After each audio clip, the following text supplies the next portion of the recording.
The world's gone crazy, nothing makes sense. Chips costing bucks a bag, you can't pay your rent. The border's wide open, white people are bad. Trainers trying to teach your kids and everybody's mad with their time. So we are on the 4th episode of Climate Change, and on this one we are gonna close it out.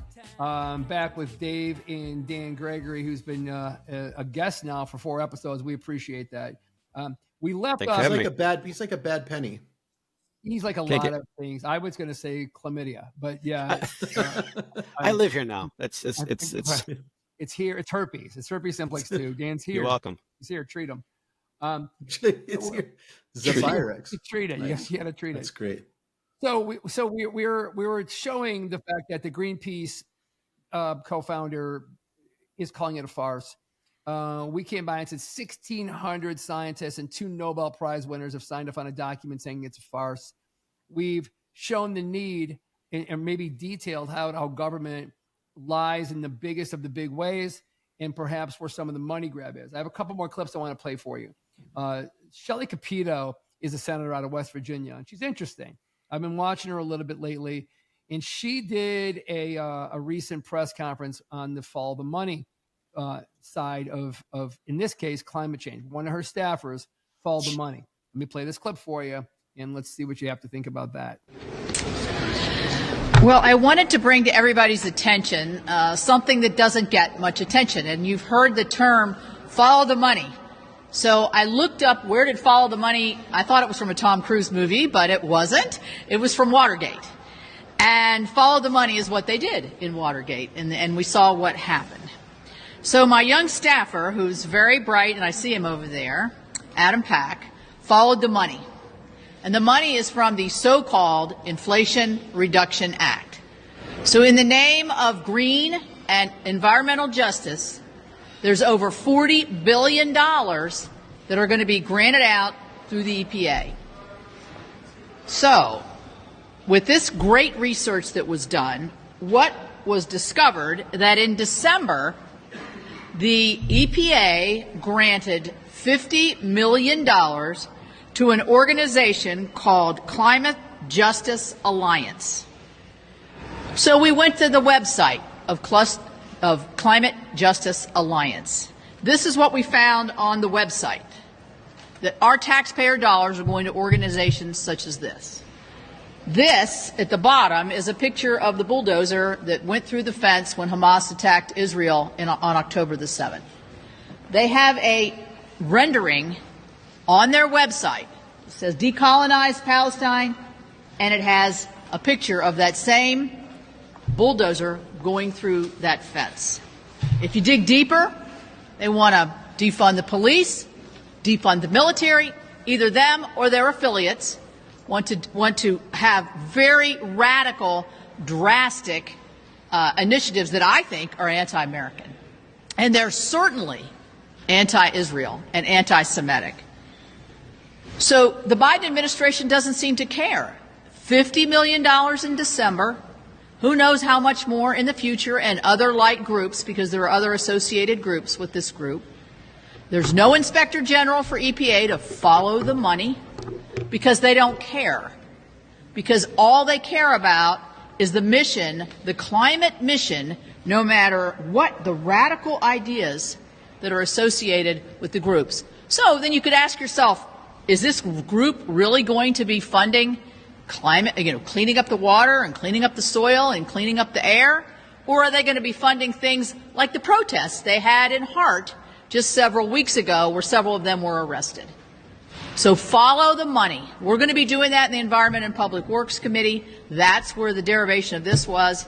And I find it rather startling to me that the EPA is not doing, and the administration are not doing any better research as to where our American taxpayer dollars are going. So there's a hard example of what happens to money given out in the name of climate change. $50 million going to a group. Remember, the names that come across are never the names of what they are. I say if they named it the Save America campaign, you can bet that it's a campaign designed to destroy America. So the Inflation Reduction Act. The Inflation Reduction Act. Wow. Right. Wow, look There's all kinds of funding from the Inflation Reduction Act that are going towards things like this. And they got a ton of it. Do you not remember the first 6 months Biden was in office? He wanted the new Green Deal. AOC was pushing the new Green Deal. Yeah. And they were liking it to FDR. And you knew if you studied it back then that everything they were doing was to allocate money in an unaudited way to groups that we could never find or trace, that were going to create disruption in America. Now, that is a black and white example right there. That's a black and white example that a low-level staffer in a senator's office found, and she created a press conference. Did her press conference make the cover of the New York Times? No. Did it make the Washington Post? No. Did it make CNN, MSNBC? No. No. Instead, you have to go dig and find it. So people that are listening to the climate change episodes 1, 2, 3, and 4, and this one being the last one, when you think the lie can't be big enough, you don't understand the game. And that's the key to the whole listening to Twisted Times is we're telling you there's a giant lie going on. There's a giant lie. It's not coordinated. Don't think it's coordinated because they're not good enough to be coordinated. It's selfish. It's self-centered. A lot of it comes out of the United States leadership. A lot of it comes out of the Five Eyes partnerships. A lot of it comes out of the intelligence agencies. A lot of it comes out of Brussels. And they're all in it for their own reason, and they consolidate and they agree on some things. But by and large, there's multiple global cabals fighting for control, and they take money in the biggest way they possibly can. So when I see a fucking neighbor with a Ukraine flag flying that doesn't have a clue what the war in Ukraine looks like, and I dare anybody on local sites to come debate me for a quarter of a second on the reality of the war and the history of Russia itself, which Vladimir Putin did a good job of schooling Tucker Carlson on in an interview where Tucker Carlson showed his lack of manhood and the way he went after Vladimir Putin. They don't get it. They never get it. So on the climate change piece, when we're confronted by Gen Zers who say, God, I can't believe you're a climate change denier. And I say, well, if you'll give me a chance to rebut that, then we'll have a conversation. If not, your multiple pronoun pronouncing ass is leaving my house because you're not going to be here longer because I use two pronouns because there's only two genders.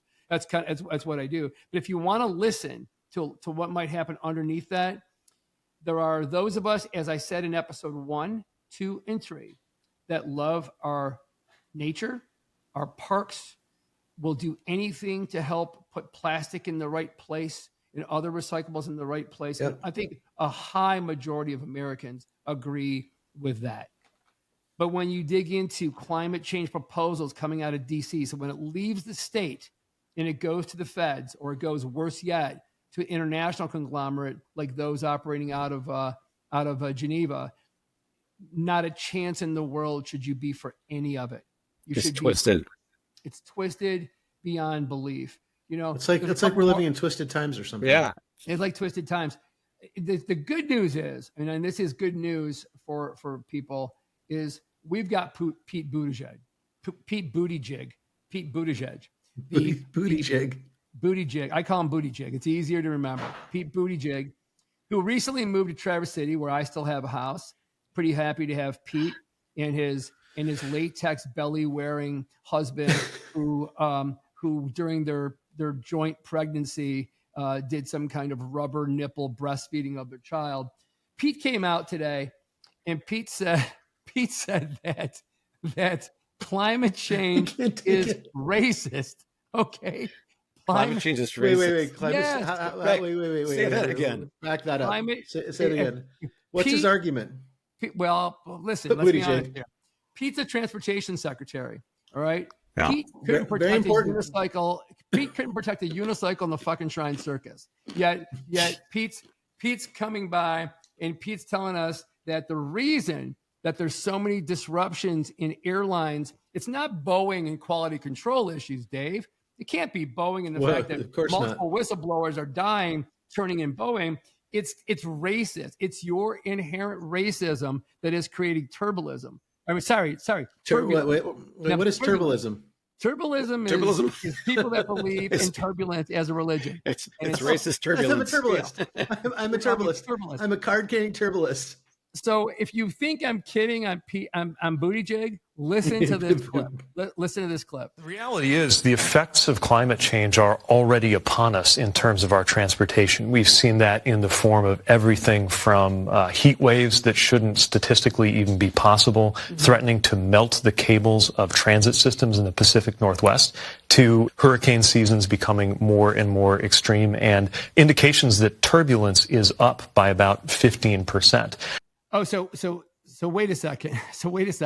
He's a I didn't get it turbalist. right. Hang on. I've mixed my racism stories up. He's a clear turbalist.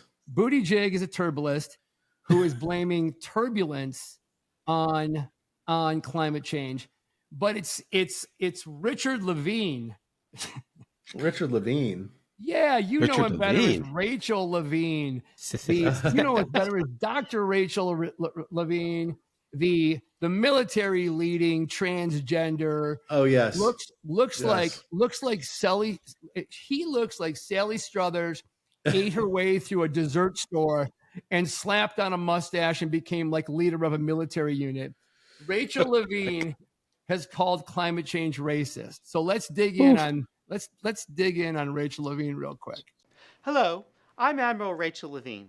This Black History Month, I'm pleased to partner with OMH in advancing better health through better understanding for Black communities.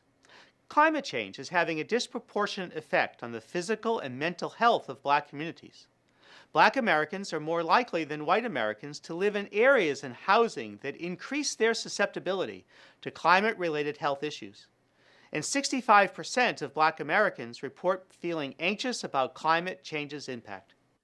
I can't listen to the rest of this shit. I can't look at that thing. I can't listen to that thing. Dave, did you just see what I saw? I'm shocked. I'm wondering what the Hodgson twins have to say about that. I'm not an enormous fan of those guys, but did she really just say 65% of African Americans are freaked out about climate change and it's ruining their lives? Yep. Yes. I'd love to see the logic. Show me the math. How does that resolve? Meanwhile, in God's green earth? Right. There's a ton of videos out there where Anthony Fauci goes to like Black homes to try to get them to vaccinate more for COVID, and they just beat his giant Alfred E. Newman. Yeah, he got beat with a slipper to the curb, man. I mean, Fauci just gets clipped constantly, but the brothers, the inner city brothers, are some of the they're not having it. smartest people on the planet. They're savvy. And after Tuskegee, after the Tuskegee incident, they're not getting vaxxed for nothing. They're not getting vaxxed for nothing. They don't trust him on nothing. And guess what? Rightfully so. Rightfully so. Yeah. Across the board. Yeah. They got by Democratic politicians, by the way. So for Dr. Richard, Rachel, Sally Struthers Levine to say that it's racist, when you think you've seen it all, you've seen it all. Hey, so, Steve, I want to too much. Before you go on with that, I want to go back to I want to just challenge everybody. I think I had seen Climate Justice Alliance before. I'd like to challenge everybody that listens to this podcast, go back and look at the Climate Justice Alliance website, please. Dig into that. Look at any thinking person, right, left, conservative, liberal. Look at that website and tell me that we're talking about the Inflation Reduction Act that's supposedly supposed to help turn the U.S. economy around, because our inflation is out of control. We're talking about climate change tonight. Everything boils down to money. Everything boils down to money. Go back and look at this Climate Justice Alliance website. This is everything that is wrong with everything that's wrong with this argument of climate change. Look at the extra. So this is an organization that is actively trying to break the extractive. What is this? The extractive. The extractive economy. What is this stuff called? We envision a world there's fairness, equity, and ecological rootedness are core values. They're trying to get rid of the extractive economy. What is an extractive economy? I don't know what an extractive economy is, but I know what they're doing. So it again, there's good happening at the bottom levels of climate change. At the grassroots level, there always is. Yes. And very, very top, it's completely and utterly fucked up and evil. And that's the moral of the story. And what they want, what disparate groups want is global control. Don't think for a second that that central banking digital currency isn't a part of this exact same story, because it is. If you right now, not so much in the United States with our airlines yet, but I fly a lot of international airlines. And so if you go on Swiss Air right now and you go try to book a ticket on Swiss Air, you will see there is a carbon neutral. The carbon neutral, and it's on some airlines in the US, but you can really build different credits by flying a certain way, a more green flight that's on a more productive airline or a more productive route. So they're trying to build in social credit scores there, and those social credit scores will let you fly in the future or won't let you fly in the future. And if your social credit score or climate change score isn't where it needs to be, your money won't be able to be spent on things you need it to be spent on. Don't think for a second they're not related. It's the same bad people at the top trying to coordinate all the groups. So when if you learn nothing from this climate change series, go back and look in the mirror and ask yourself if they told the truth about COVID. And if you think they told the truth about COVID, as healthy athletes are dropping dead all over the world right now, go back and look at it again. You're a fucking idiot, and we don't want you to listen to this show anymore because we can't save you. But for everybody else that listens to this show and sees healthy athletes dropping dead and goes back and watches one compilation video of all the things Anthony Fauci said, of what Joe Biden said, of what Deborah Birx said, of whatever all of them said, scaring you into submission, and then look at all the celebrities that said things like the anti-vaccinated groups should be banned from hospital care, should be banned from travel, should not be able to buy food. Jimmy Kimmel's in that group. Howard Stern is most definitely in that group. And you can go on and on and on. Face. Yeah, that's right. And so if you don't forgive them for a second, never forgive them. It's the same group now loudly telling you if you don't believe in the universal climate change story, you're an idiot, and you should be with you probably are an anti-vaxxer, and you should be with them with the way we treat you as a society. Just don't let them do what they're going to do.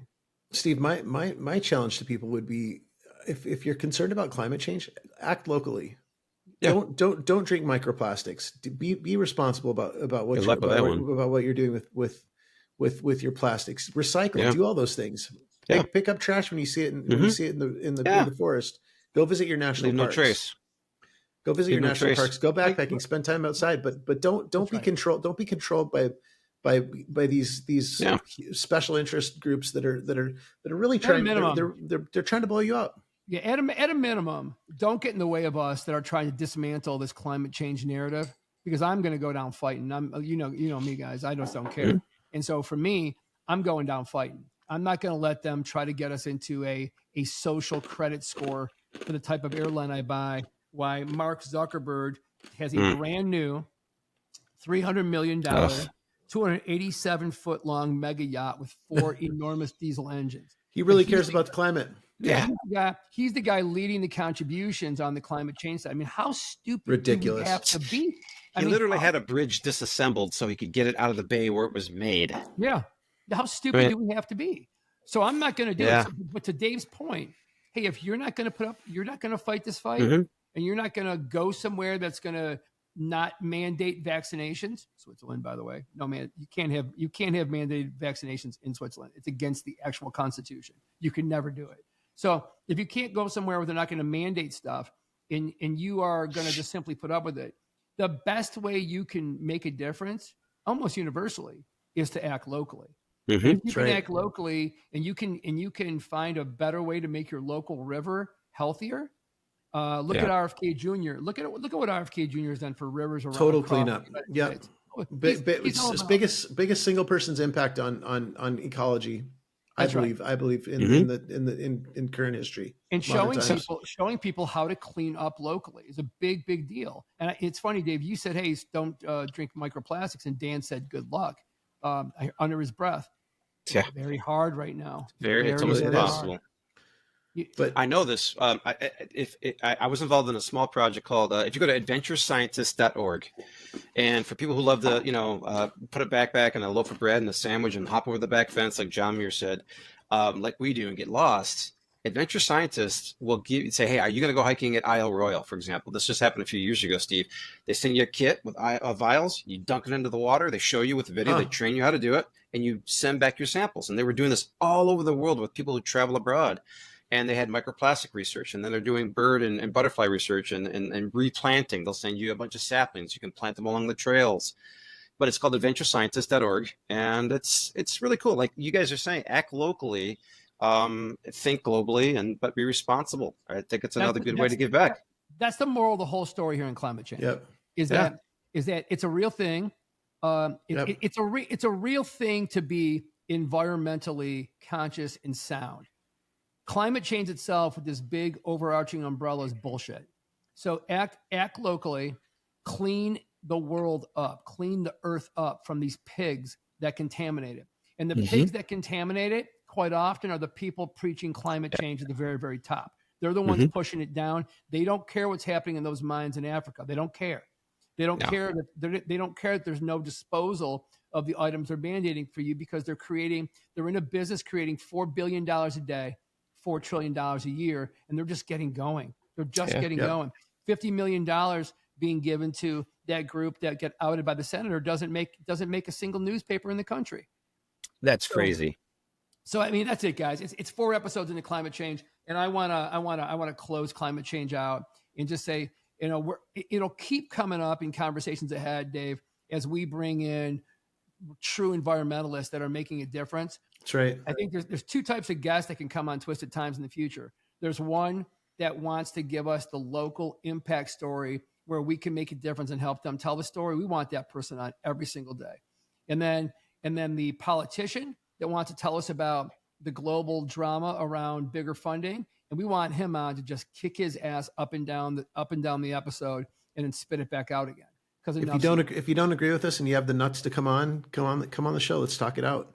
But be prepared to defend what you have to say. Dan, thanks for being a guest on 4 episodes on the climate change side, and on the side we haven't released, on the show we haven't released yet, which is the comedian side. We wanted to do the climate change stuff first, and then we'll release our favorite comedians, which started a big argument today during the afternoon when I was telling people we had one show in the can we'll release. Everyone's got their favorite comedians, and I can't wait to release that one. So thank you so much for coming on. We look forward to having you on again someday in the future, buddy. Absolutely. Always great to hang out with you guys, and I'll be back anytime you want me. Huh? Cheers to you. All right, everybody. Have a great night. Bye-bye. See ya. Bye-bye.